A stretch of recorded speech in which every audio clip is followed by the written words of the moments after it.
My father purchased a property in 1989 for 1,50,000.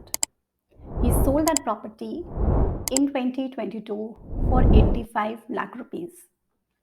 The financial geek in me says that he made a loss of 21.5% in that transaction. How did I reach this number? Watch this video till the very end to know. Again, this video is divided into two parts. In the first part, we'll discuss the concept, some numbers. In the second part, we will go to the Excel sheet and I'll show you how I actually did those calculations for you to be able to replicate it for yourself, for your customers, for your family members. Return can be very confusing. I've made an investment. What is the kind of return I've made out of that investment? Itself can be pretty daunting task for a lot of people. One of the easiest way people calculate return, let's take this example, is called as absolute return. So he made an investment of 1,50,000. He got 85 lakh rupees. So 85 minus 150 divided by 1,50,000. Or in a more finance language, future value divided by present value minus 1. The answer you will get 5,567%. But this system has a weakness.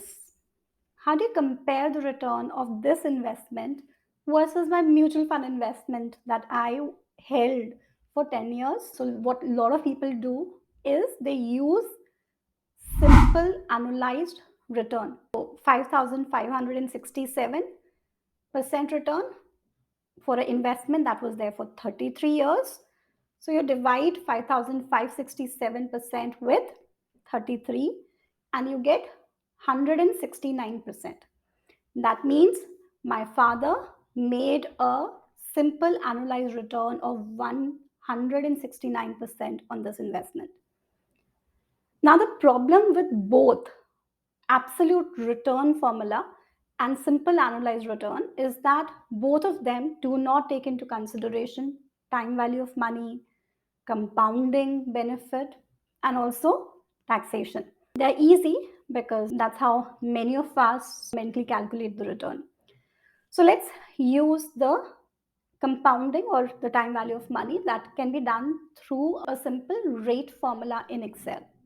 Or you can use the formula R is equal to future value divided by present value raised to power 1.n, n being the number of period, minus 1.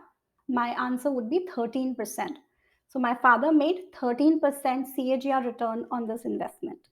That means first year on 1,50,000, he got a return of 13%. Next year, he got a return on 1,50,000 plus 13%, and so on and so forth for the next 33 years. CAGR, the way I've calculated, is not taking taxation into consideration. I'm using a generic idea. I'm not using surcharge and cess. The taxation right now is 20% with indexation benefit for sale of property. What do you mean?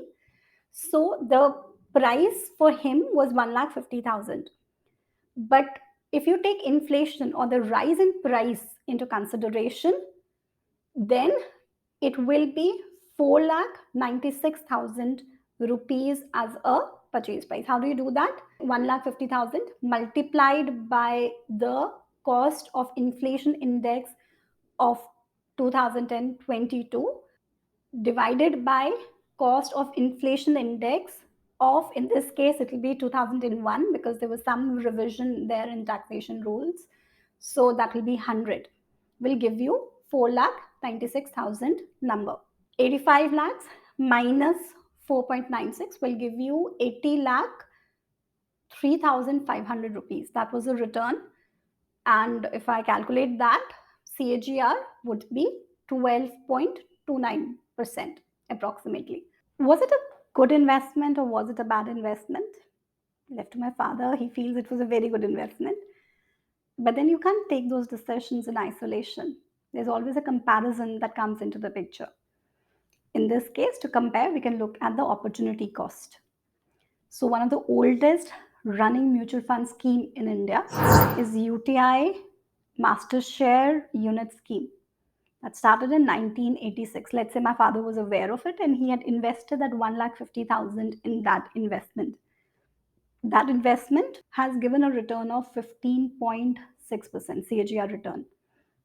So here we are on the Excel sheet. As you can see, the invested amount is also called as present value was 1,50,000. The future value or the maturity amount of the investment was 85 lakh rupees.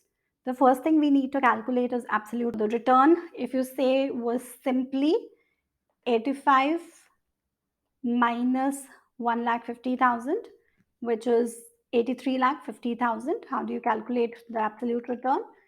It is this divided by the investment amount in percentage. So that is 5,567. Move on to the next thing, which is simple annualized return. You simply divide this amount with the number of years and you will get a percentage of 169%. Now let's look at the compound rate of return. To calculate compound rate of return, we have 2-3 ways in which we can calculate it. One way is that we can use the rate formula. So rate will be is equal to rate. I hope you can see the formula here. The first thing it's asking for NPER. NPER stands for number of years. TMT means number of installments, which is not applicable in this case. Present value will be 150. We just need to put minus before that because it's the money out of customer's pocket. Then you have the future value. End of the period is what we are taking. That means the amount has come at the end of 33rd year. And that's it. So we are getting 13% as return on this investment. So now let's calculate the post taxation return. So our investment was 1,50,000. CII cost inflation index in 1989, the factor is 100 and CII for 2022 is 331. So your cost price adjusted for taxation would be 1,50,000 multiplied by 331 divided by 100. So it is 4,96,000. Now my sale price was 85 lakhs. Means my return here was this minus this, that is 80 lakh 3,500. Now what we will do is that we will calculate what is my taxation on this amount. So it is 20%. We are considering it as 20%. I'm not taking surcharge, cess, etc. into this. So if I'm calculating this as 20%, so the tax is 16,700. That means the 55 lakh rupees that he got minus the tax 68.99300 was his actual return on this investment. Do you calculate rate post taxation return? That would be NPR, that is number of period is 33, PMT not applicable in this case. Present value, I'm taking 1,50,000 here because the rate formula or CAGR by default takes the time value of money into consideration. So the future value will be this. This is what my money that will come in my father's pocket after payment of taxes. Type is end of the period. So it is 12.30%. Now let's look at the opportunity cost. The first thing we have here is UTI Master Share Unit Scheme, a return of 15.6% since inception. So if I have to calculate what will have been the value of 1,50,000 if my father had invested in UTI master share unit scheme, it would be with the help FV formula. Rate here is 15.6, NPR is 33 years, PMT not applicable. Present value, the investment that he made was 1,50,000. So we are saying that if he had made that 1,50,000 investment in UTI master share unit scheme instead of the property, what is the amount that he would have got? So that's 1 crore 79 lakh rupees. So let's start with the rental yield. The future value formula is again something that we'll use. So I'm assuming that he was getting 96,000 rupees as per annum as rent, and he invested it at the rate of 10%. So rate is 10%. NPR, so we vacated that house in 2002. So 2002 till 2022 works out to be 20 years. PMT is 96,000 rupees. That's the amount that he would have got per annum. Present value in this case not applicable, and the type would be zero. End of the period is again something we are calculating. Investment amount, I need to put a minus before that. So it is 54 lakh 98,000 rupees. Now this amount plus the post-tax return that he got there, I'm assuming that on 8,000 rupees he would not be paying taxes, 8,000 rupees per month rental income.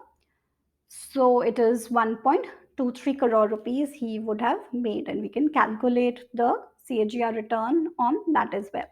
The opportunity cost that he missed out was the Reliance share, which gave a return of 21.6%, CAGR return of 21.6%.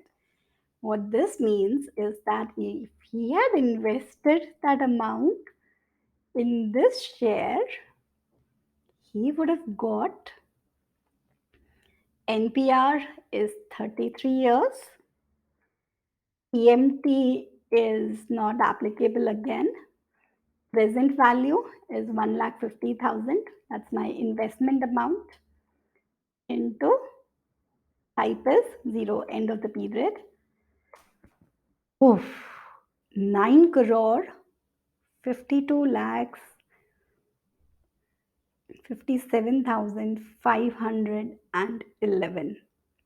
Okay, just a disclaimer, I love my father very much, but the fact is that if he had invested that 1,50,000 in buying Reliance shares rather than purchasing that property, he would have been able to sell them today for 9 crore 56 lakh rupees. Of course, then he'll have to pay some taxes on that as well.